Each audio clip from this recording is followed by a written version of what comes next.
Hello အားလုံးပဲမင်္ဂလာပါဒီနေ့ကတော့ကျောင်းပုကုံကိုသွားခဲ့တဲ့ vlog လေးပါဝတ်ဆောင်ကားပေးတဲ့ဆိုင်ကတော့ကျောင်းပုကုံဖီနာမှာပေါ့နော်ဆိုင်နေအများကြီးရှိပါတယ်ပြီးရင်မိဖုရားဝတ်ဆောင်ကတော့ဈေးကြီးဆုံးပေါ့နော်ကျွန်မကမိဖုရားဝတ်ဆောင်မဝတ်ချင်အားကြောင့်မလို့ဒီဝတ်ဆောင်လေးကိုပဲယူခဲ့ပါတယ်ဒါကတော့ဒုတိယဈေးကြီးဆုံးပါကျောင်းပုကုံနန်းတော်ပြရနဲ့စာကြည့်ကိုတန်းတော့တော့မဟုတ်ဘူးကျွန်မနန်းတော်ကဗီဒီယိုအရန်တို့နေလို့စာကြည့်ဗီဒီယိုလေးနဲ့ဆက်ထားတာပါကျွန်မကိုရီးယားမှာရှိနေတော့ line ပေါ်မှာနာမည်ကြီးတဲ့ဖြောမာတောင်စာကြည့်တိုက်ကိုသွားခဲ့ပါတယ်အမှားမြင်တဲ့အတိုင်းပဲလူတွေကလည်းအများကြီးတက်ပုံလာရိုက်ကြပါတယ်ကျွန်မလည်းမှာတက်ပုံနေနဲ့လည်းပပရိုက်ပြီးတော့ပဲပြန်လာခဲ့လိုက်ပါတယ်တကယ်ကစာကြည့်ရိုက်ပြီးတော့ကျွန်မတို့ဒီငါးပြတိုက်ကိုသွားတာပေါ့နော်ငါးပြတိုက်ဗီဒီယိုလေးကတော့ကျွန်မတင်ဆက်ခဲ့ပြီးပါပြီဒီခုကတော့ကိုရီးယားမြန်မာသချင်းလေးနဲ့အင်ဒီယား feeling ပါရန်ကိုမိုက်ပါတယ်ကျွန်မအရင်တိတ်တဲ့သချင်းလေးကိုဖွင့်ပြီးတော့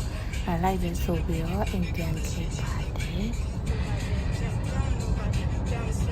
တမကောင်းတဲ့အတွက်တော့ sorry ပါရှင်ဒီနေ့ဗီဒီယိုလေးကိုကြည့်ရှုပြီးလို့အားလုံးကိုကျေးဇူးအများကြီးတင်ပါတယ်ရှင်